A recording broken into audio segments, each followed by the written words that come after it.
नमस्कार दोस्तों, king global world school YouTube channel के इस नए वीडियो में आपका स्वागत है।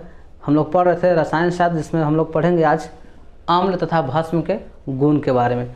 तो चलिए समझते हैं। अम्ल और भस्म के गुण को लिखें, ऐसा प्रश्न आपसे पूछे जा सकते हैं। लेकिन अम्ल के गुण को लिखें या भस्म को गुण को लिखें, या अम्ल और भस्म के गुण से कुछ ऑब्जेक्टिव प्रश्न आपसे पूछ लिए जाएंगे। तो पहला हम लोग प्रश्न में अम्ल के गुण को देखते हैं। अम्ल के गुण, अम्ल के गुण, प्रॉपर्टीज ऑफ एसिड।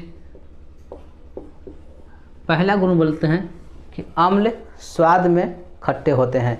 पहला गुण बोलेंगे अम्ल स्वाद में खट्टे होते हैं। जितने भी अम्ल हैं सब स्वाद में खट्टे होंगे। दूसरा बोलते हैं अम्ल जल में घुलकर हाइड्रोजन आयन मुक्त करते हैं। दूसरा गुण बोलेंगे अम्ल जल में घुलकर हाइड्रोजन आयन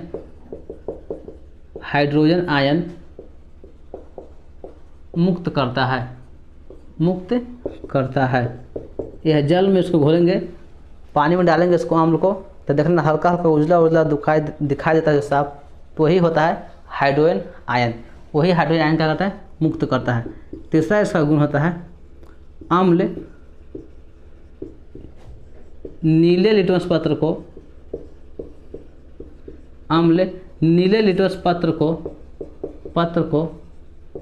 लाल कर देता है। ये इम्पोर्टेंट हो जाता है। अम्ल नीले को लाल करता है, याद रखिएगा।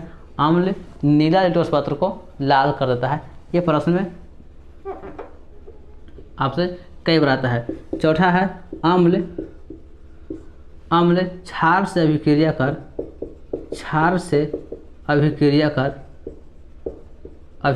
कर लवण तथा जल बनाता है। लवण तथा जल का निर्माण करता है।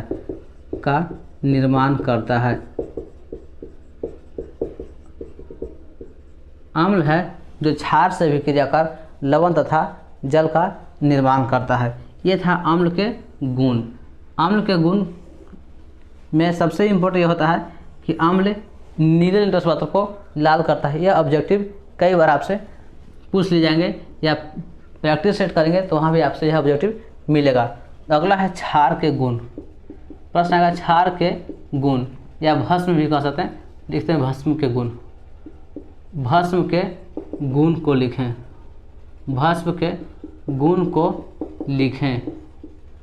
देखिए भस्म और क्षार दोनों अलग अलग थोड़ा सा अंतर होता है। वैसा भस्म जो जल में घुल जाता है उसे क्षार कहते हैं। जो जल में नहीं घुलता है और घुल भी जाता है, दोनों को तो हम लोग भस्म कहेंगे। इसलिए बड़ा होता है भस्म। सभी क्षार को भस्म कह सकते हैं, लेकिन सभी भस्म को क्षार नहीं कह सकते हैं। यानी वैसा भस्म जो जल में घुल जाएगा उसे क्षार कहेंगे, और जो जल में घुले या ना घुले वह तो भस्म ही भस्म कहलाएगी। इसलिए हम भस्म ही लिखते हैं। भस्म के गुण, पहला गुण बोलेंगे भस्म स्वाद में कड़वा होते हैं। स्वाद में कड़वा होता है। दूसरा गुण कहेंगे यह जल में घुलकर हाइड्रोक्साइड आयन मुक्त करता है। लिखेंगे हाइड्रोक्साइड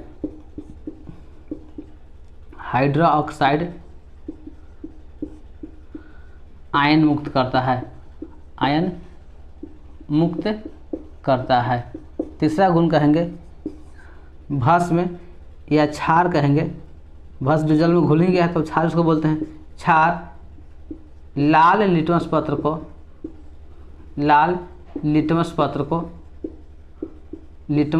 को नीला कर देता है। क्षार लाल लिटमस पत्र को नीला कर देता है या करता है। अगला चौथा गुण लिखेंगे क्षार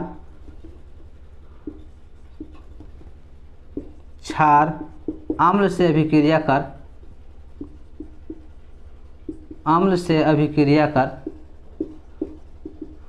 अभिक्रिया कर लवण तथा जल का निर्माण करता है। लवण तथा जल का निर्माण करता है। जल का निर्माण करता है। ये हम लोग देखें अम्ल और क्षार के कुछ गुण को। अगर आपसे एग्जाम में पूछे जाएंगे अम्ल और भस्म के कुछ गुण को लिखें या गुण को लिखें, आपसे 2 अंक में प्रश्न आता है। तो पहला अम्ल के गुण में अम्ल स्वाद में खट्टे होते हैं, खट्टे लगते हैं। दूसरा अम्ल जल में घुलकर हाइड्रोजन आयन मुक्त करता है। तीसरा गुण अम्ल नीले लिटमस पत्र को लाल कर देता है। चौथा गुण अम्ल क्षार से अभिक्रिया कर लवण तथा जल का निर्माण करता है। अम्ल क्षार से अभिक्रिया कर लवण तथा जल का निर्माण करता है, तो इसे ही हम लोग उदासीनीकरण अभिक्रिया भी कहते हैं या क्लोर क्षार अभिक्रिया कहते हैं। इसी को उदासीनीकरण अभिक्रिया की परिभाषा पूछेगा या क्लोर क्षार अभिक्रिया की परिभाषा पूछेगा आपसे, तो आप आंसर दीजिएगा अम्ल क्षार से अभिक्रिया कर लवण तथा जल का निर्माण करता है, तो उसे हम लोग उदासीनीकरण अभिक्रिया कहते हैं या क्लोर क्षार अभिक्रिया कहते हैं। अब क्षार में भी फिर से विभाजन कर लेते हैं इसको। क्षार यानी भस्म स्वाद में कड़वा होता है। स्वाद में कैसा हुआ? कड़वा हुआ। यह जल में घुलकर OH अर्थात हाइड्रोक्साइड आयन मुक्त करता है। हाइड्रोक्साइड आयन मुक्त करता है। अगला क्षार लाल लिटमस पत्र को नीला करता है। लाल को नीला करता है। क्षार अम्ल से अभिक्रिया कर लवण तथा जल बनाता है। ये दोनों के लिए 2 चीज़ यहाँ देखिएगा। इसके लिए ये ऑब्जेक्टिव आता है, इसके लिए ये आता है। अगर कहेगा अम्ल नीला के लाल, लाल के नीला समझ में नहीं आता है, तो इसके लिए आप एक तरीका याद रखेंगे बनाने के लिए। याद रखते हैं हम लोग एक शब्द लिखते हैं अनीला। ये शब्द से अनीला शब्द से पता करेंगे कि अम्ल है जो नीला को लाल कर देता है। ये बोलेंगे अम्ल नीला को ला से लाल कर देता है। अम्ल नीला लिटमस पत्र को लाल करता है। ये अम्ल के लिए। उसी प्रकार से अगर क्षार को देखा जाए तो इसके लिए एक शब्द देंगे छालानी। छालानी तो बोलेंगे क्षार लाल लिटमस पत्र को नीला कर देता है। दोनों हो गया। और नीला शब्द से हम लोग कहेंगे कि अम्ल नीला लिटमस पत्र को लाल करता है, और छालानी से कहेंगे क्षार लाल लिटमस पत्र को नीला करता है। कहेंगे क्षार लाल लिटमस पत्र को नीला कर देता है। तो ये था अम्ल और क्षार के गुण में। ये 2 गुण ज़्यादा मात्रा में पूछता है, खास करके बिहार बोर्ड के लिए। और जो एक गुण है इससे तो परिभाषा पूछ लेता है कि क्लोर क्षार अभिक्रिया क्या है। से आज हम लोग अम्ल और क्षार के गुण के बारे में देख लिए। अगला वीडियो में हम लेकर आएंगे सूचक के बारे में। ये सूचक क्या है, ये हम यहाँ बोल रहे थे। लिटमस पेपर क्या है, ये नीला लिटमस पत्र क्या है, ये सब सूचक है। और सूचक का वीडियो हम अगले टॉपिक में लेकर आने वाले हैं। तब तक के लिए मिलते हैं अगली वीडियो में। जय भीम, नमो बुद्धाय।